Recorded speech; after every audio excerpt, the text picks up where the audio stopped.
Today in Back in Jew, we are making Jenné Claiborne's chocolate muffins from Sweet Potato Soul, which is a cookbook, a YouTube channel, and a blog. Highly recommend. Okay, so these muffins are vegan. Flax egg is a great way to have an egg alternative. I couldn't find flax, so it was a whole thing, and so I'm using a regular egg, but Julie's gonna show you how. 1 tablespoon of ground flax, and I'm going to add 2 tablespoons of water, give it a little stir, and then set it aside. There she goes, back in her dwellings. In my dungeon. Not very gelatinous. Just you wait.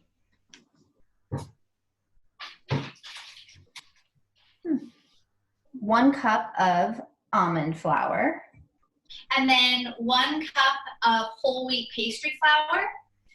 I'm actually making these gluten-free, so I'm using an all-purpose gluten-free flour. 1/2 cup of unsweetened cocoa powder. 1 teaspoon of baking soda. And last dry ingredient is 1/2 teaspoon of salt. Oh, we forgot our sugar. 1/2 cup of plain granulated white sugar, and then 1/2 cup of either brown sugar or coconut sugar. Brown sugar going in. Whisk all the lumps out. She says to use soy milk. I can't have soy, and I have cashew milk. All gelled up. I'm gonna use a regular egg, so I'm gonna crack a regular egg into the milk. The apple cider vinegar is gonna mix with the baking soda, and that is what is going to create like a fluffy texture in the muffin. Yes, it's a scientific experiment. She said that she uses apple cider vinegar in almost all of her vegan baking recipes. Okay, a teaspoon of vanilla. You need to add in 1/2 cup of like a neutral baking oil. So in the recipe it says grapeseed. I'm using safflower and Dakota. I have to use coconut. I just finished my oil earlier, and so this is not a neutral oil, but I don't mind the coconut flavor with the chocolate. This recipe calls for 1/2 cup of sweet potato puree. I just roasted this in the oven for, Lord, I don't know how long. This is the moist maker. 1/2 cup of sweet potato. The last ingredient for this recipe is chocolate, and Dakota's using chocolate chips. I didn't have that, so I'm just using some chocolate that I have in the freezer, and I cut it into little pieces. She actually recommends doing that anyway because she said it's a better texture than the chocolate chips. I just happen to have this big bag. So.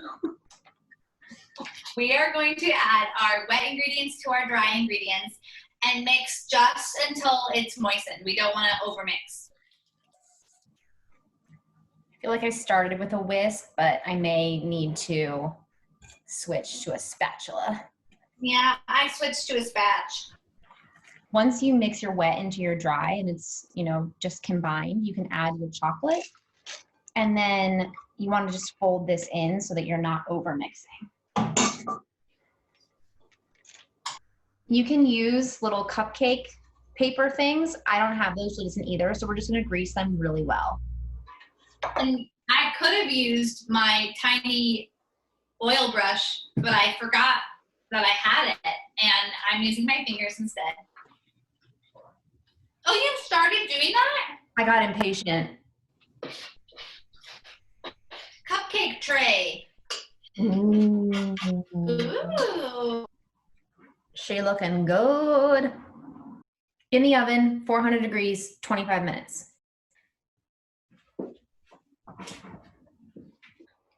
These felt like they cooked really fast, but they're gorge. Mine were only in for about 20 minutes.